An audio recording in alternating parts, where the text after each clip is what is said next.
The next form elements that we're going to be taking a look at are going to be radio buttons and checkboxes. Radio buttons and checkboxes work very similarly.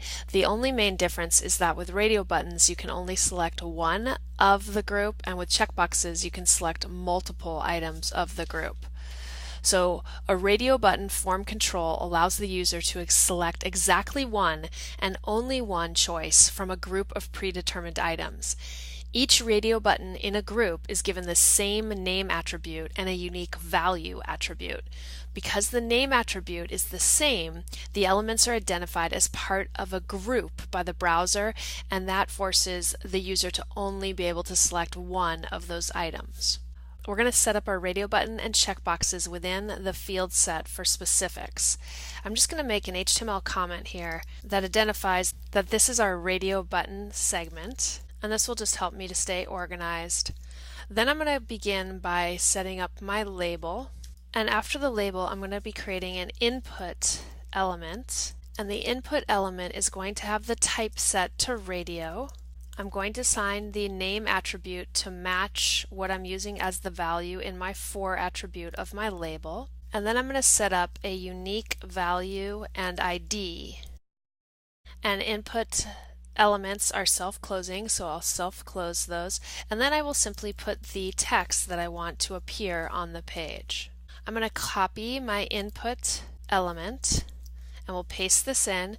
We'll leave the type at radio, we'll leave the name at turtle type, and then I'm going to change the value and the ID to match the setting for this particular radio button. And we'll just create one more for now.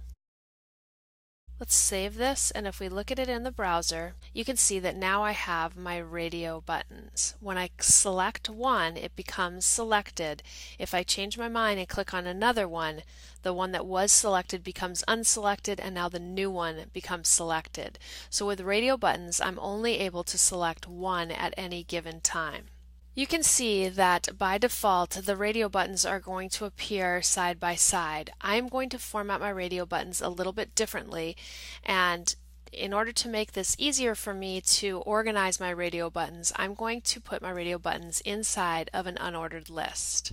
Because I'm probably going to be using unordered lists elsewhere within my website, I'm going to assign a special class to this unordered list so that I can hook the items that are within this unordered list uniquely. And then each of my input types is going to get wrapped inside of an li tag. So I'll open up my li tag, and then my closing li tag is going to go after the text that I want to appear. Because list items are block level elements, this will actually force my web page to have each of my radio buttons appear on their own line. You can of course style these things uniquely depending on the CSS, but we're going to set it up this way for right now. We'll be styling these elements with our CSS once we get to that part of the exercise.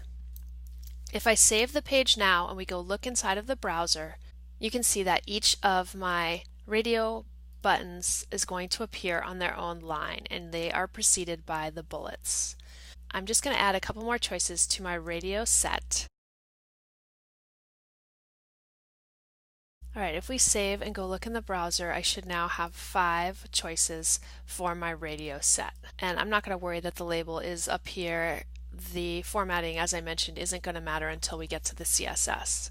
So in this way, we can easily set up a radio set which only allows the user to select one of a list of predetermined choices. Checkboxes work in a very similar manner to the radio buttons, but when you use a checkbox form control, it allows the user to select one or more of a group of predetermined items. We'll set up a checkbox list next. I'll make an HTML comment, and I think I'm just going to stick a paragraph tag in between these just so I have a little bit of separation between my radio set and my checkbox set. Then we'll start out by creating our label. Then I'm going to create my unordered list, and I will give it the same class name that we're using above in our radio section, and that's because I want these things to be styled in the same way. I'm then going to create my list items, which of course are going to wrap around the input types. The input type is going to be checkbox.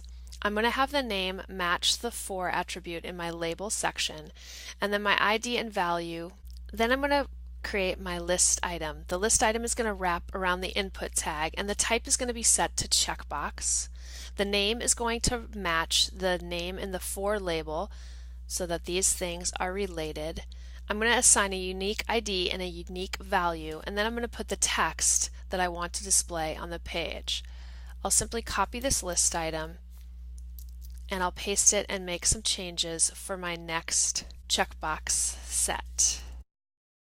Notice that each checkbox has its own unique ID and its own unique value.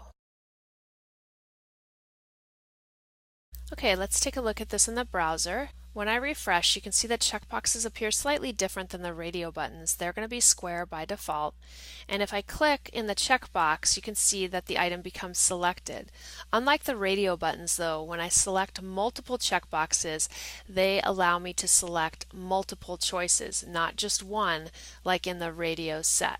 Radio and checkbox sets are great to allow a user to make a choice of predetermined items, and depending on if you want them to only select one or if you want them to select multiple items, you can set them up accordingly.